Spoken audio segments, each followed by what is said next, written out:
You see the difficulty that I have with, unless we understand the Bible the way that it communicates the message to us, where do we draw the line? What do we accept as something that we can accept at face value, at its literal face value?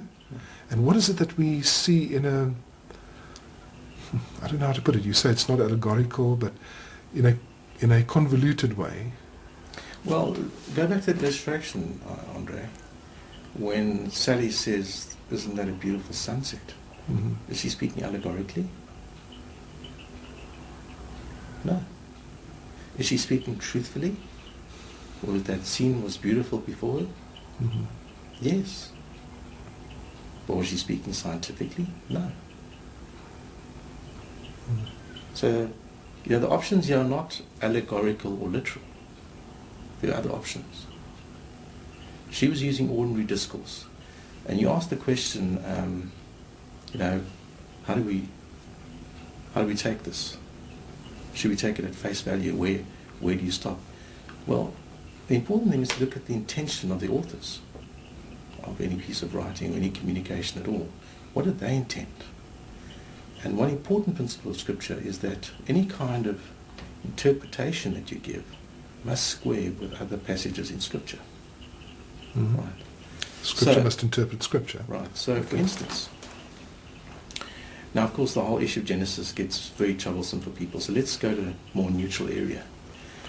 Let's take the Gospels. Let's look at, say, Mark 4, the temptations of Jesus. If you look in Mark 4, you'll see that there's a series of temptations. Jesus gets tempted to turn stones into bread. He is tempted to throw himself down. And he's tempted to worship Satan. Now, Andre, I want you to imagine, that it's very clear in Scripture, that sequence. I imagine that I managed to uncover some evidence from archaeology, perhaps, which found that there's another sequence, a different sequence. Someone else reported a different sequence of events. How would you respond to that? Is the Bible mistaken? What would you say? Mm.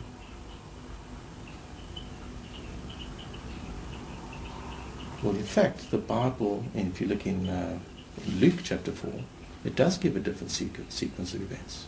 In Luke chapter 4. Mm-hmm.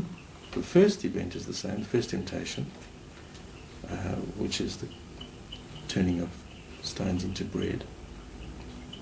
But the second one is Satan asking Jesus to worship him. Mm-hmm. And the third one is asking Jesus to throw himself down. So there's a different sequence of events. Mm-hmm. Now, are those contradictory? How do we deal with that? Well, I think you can see here that the Bible is just not concerned about the precise sequence of events.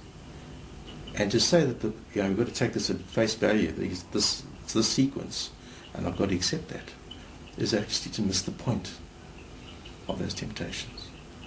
So we've got to put the focus where Scripture puts the focus. Mm-hmm. Okay. Let me apply that to Genesis. Mm-hmm.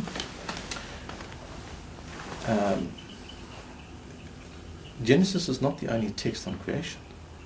In fact, there are longer texts on creation elsewhere in the Bible. If you look at Job chapter 40, for example, Psalm 139 or Psalm 102.